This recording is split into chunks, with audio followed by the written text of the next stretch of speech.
Hello, this is Rodrigo from Learn English Fast, and today I'm going to talk about advanced grammar for text production.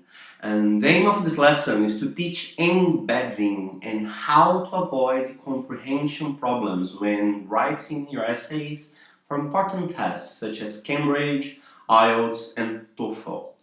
But before we start the lesson, I'd like to invite you to subscribe to my channel by clicking on the button below so that make sure you get all my tips for both grammar and vocabulary, alright?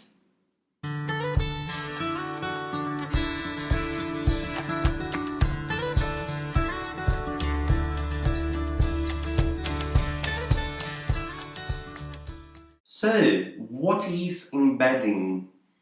Sometimes a long phrase or clause is fitted in the middle of another clause, which interrupts the normal subject, verb, object order or sequence.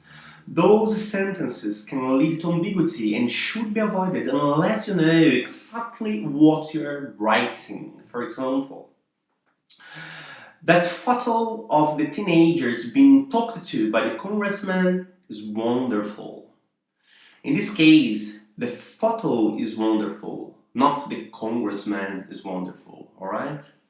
Another example, a 32-year-old plumber who was arrested in Oxford Street when he allegedly attempted to knife a traffic warden is said to have injured 4 policemen.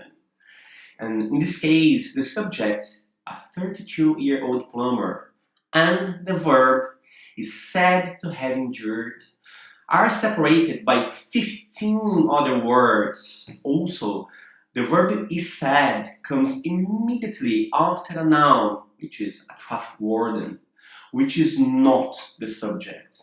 So both of these things can cause problems for the reader.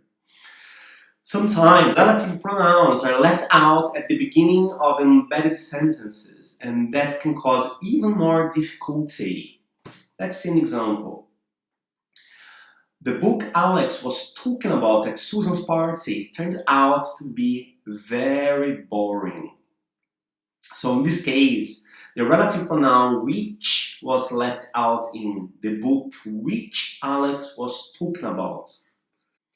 Another example, the manager of Walgreens, the chemist, has confirmed that bottles of mouthwash he took off the shelves after animal rights protesters claimed to have put bleach into them did contain poisonous chemicals. And again, the relative pronoun was left out in bottles of mouthwash, which he took off, etc.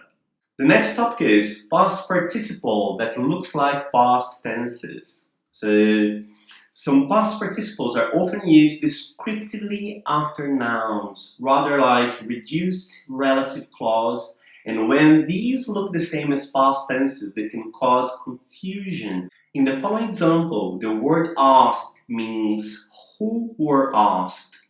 Let's have a look at it.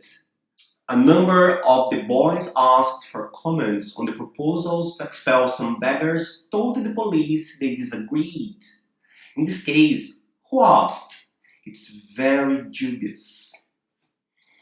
Now, let's talk about adverbial clauses. So, embedded adverbial clauses can also make sentences complicated and hard to follow. For example, Mary wasn't sure which way to go, for she had been left alone by her friends, and when an old lady came along the road accompanied by a little girl, she said, "Excuse me."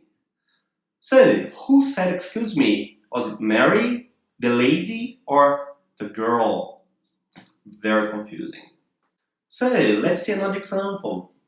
The recalcitrant young leader found out that, in spite of the precautions of the soldiers he had bought guns from, the police had planted an informer among them. In this case, had he bought the guns from the police or not? Again, very dubious. So, I hope you have enjoyed this class, and I'd like to thank you so much for being with me all this time. So, I'm going to ask again to subscribe to my channel and click on the button below. Make sure you get all your friends to join us so you can get all my tips for for international certificates such as GMAT, Toefl, Cambridge, and Ielts. So see you guys. I hope to see you next time. So cheers. Bye for now.